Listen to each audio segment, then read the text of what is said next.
Hey, welcome back everyone. This is Uncle Frank, and I am not a financial advisor, nor is any of the content to be construed as financial advice. This channel is for entertainment purposes only.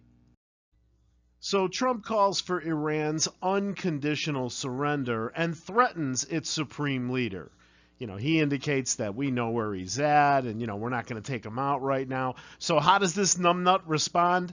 Iran's Khomeini threatens Israel. The battle begins. Yeah, I don't know if that worked. Okay, so minutes later, Khomeini posted another warning to Israel. Quote, "We must give a strong response to the terrorist Zionist regime. We will show the Zionists no mercy." This guy's on Twitter and Uncle Frank is banned. Is that a bitch or what? As I already reported in a previous video, the aircraft carrier Nimitz is heading to the Middle East. You do know this thing is 50 years old, right? You know it's set to be retired next year, right? You know that the Mossad could arrange for it to be attacked, and we'll all be like, oh, let's bomb Iran some more, right? I've seen this movie before, guys. And this one's a little unsettling. Sudden deployment of dozens of U.S. Air Force tankers raises questions. Around 30 KC-135s and KC-46 tankers departed the U.S. headed to Europe, but their final destination is unknown. In the night between June 15th and 16th, multiple U.S. Air Force 135s and 46 aerial refueling aircraft departed their bases in the United States, headed to Europe. The sudden and unusual movement was quickly noticed on flight tracking websites when about 30 tankers were first spotted headed towards the Atlantic Ocean and later arriving in Europe. It's funny, I was gonna put this in a video a week ago and decided against it. Now it seems like the cherry on the sundae. Has Russia moved strategic aviation nearer to Alaska? Russia moves two Tu-160 bombers just 410 miles from the U.S. Okay, the gold bugs are going to like this one. Central banks expect to swap out more of their U.S. dollar reserves for gold as greenback's safe haven status weakens.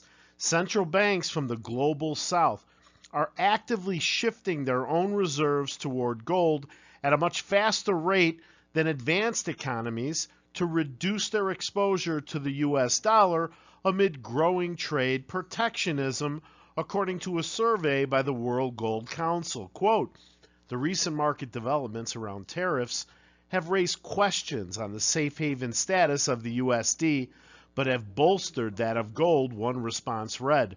Roughly every second central bank in the global south plans to expand its own gold reserves over the coming 12 months, new data shows. And the currency most likely to pay the price for the shift is the US dollar. Hey, do you guys remember any of this? I personally think that Bitcoin is worthless. JP Morgan CEO Jamie Dimon on his long-held views on the cryptocurrency. CEO of JP Morgan calls Bitcoin a Ponzi scheme. Why Jamie Dimon called Bitcoin a fraud. Bitcoin itself has no intrinsic value. JP Morgan CEO says he despises Bitcoin and crypto.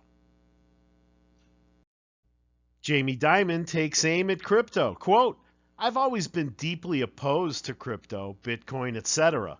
If I were the government, I'd close it down." My, how things have changed. This came out just hours ago.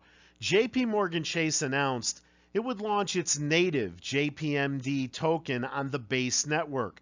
The news comes just a day after JP Morgan filed a trademark for the JPMD ticker. JP Morgan Chase made another step toward crypto integration by announcing it would issue its own JPMD token on the Base network. JPMD will represent dollar deposits in the world's biggest bank, bridging another gap between fiat and crypto. The pilot JPMD token will also be launched on Coinbase for early tests. The first transaction is expected to happen within days. JP Morgan has already minted tokens in a digital wallet and will deposit them to the crypto exchange using the Base L2 chain. Get this, while Base is open to anyone, the JPMD token will be restricted only to the whitelisted clients of JP Morgan. Do you remember this from January of this year? Quantum stocks plunge after Nvidia's Wang says the computers are 15 to 30 years away. But then breaking today, Nvidia says quantum computing is nearing an inflection point. Okay, so we went from 15 to 30 years away to nearing an inflection point. Got it. The Senate passed a bill Tuesday evening to regulate stablecoins, the lifeblood of the crypto market, awarding the industry a victory it has sought for years. The industry's bigger goals will be harder to achieve and risk muddying Tuesday's win. Lawmakers voted 68 to 30 on the bill, with 18 Democrats joining the bulk of Senate Republicans in favor of the legislation.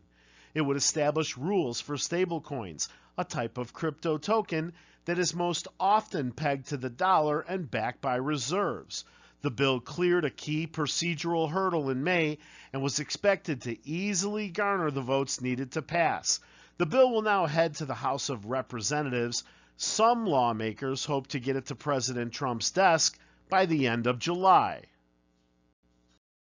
Well, there's been an update on the legal battle between Ripple and the SEC. Reports have it that Ripple has filed a new letter in support of a joint motion asking the court for an indicative ruling. Did you follow that? The letter to Judge Torres explains why giving an indicative ruling motion is very important for ending the Ripple versus SEC case for good. The company provides 3 good reasons why the court should grant the party's request. This comes after both Ripple and the SEC have asked the Second Circuit Court to continue to pause the ongoing appeal process. The U.S. court has asked Atkins SEC to report on the way forward by August 15, 2025. There it is, guys.